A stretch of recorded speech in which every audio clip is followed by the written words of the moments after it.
Freedom of speech under the U.S. First Amendment is not absolute and excludes categories like obscenity, true threats, incitement, and defamation, though symbolic speech, such as flag burning or wearing armbands, is often protected.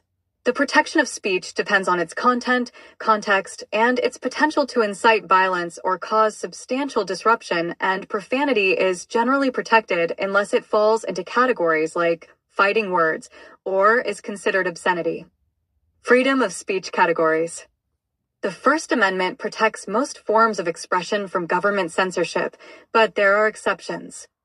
Protected speech includes most forms of expression, such as political speech, online posts, art, and even unpopular opinions. Unprotected speech. Certain categories of speech are not protected by the First Amendment. Unprotected speech categories. Obscenity.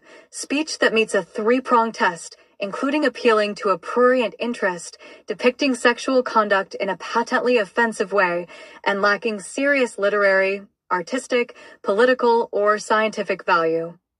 True threats. Serious expressions of intent to commit an act of unlawful violence against a particular individual or group, which are not considered mere hyperbole or jest. Fighting words.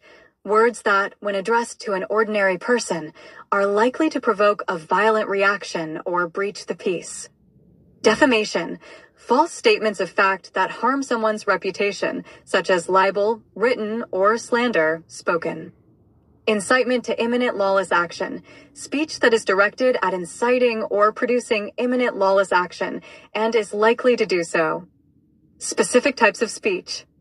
Symbolic speech refers to nonverbal acts that convey a message, such as flag burning or wearing an armband, and is generally protected as a form of expression. Profanity. While historically considered punishable, modern interpretation protects general profanity unless it falls into the category of fighting words or is considered obscene. Key considerations. Government censorship.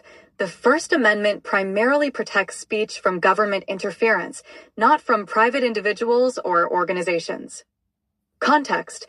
Whether a statement is considered a protected statement or an unprotected true threat often depends on the context and how a reasonable person would perceive it.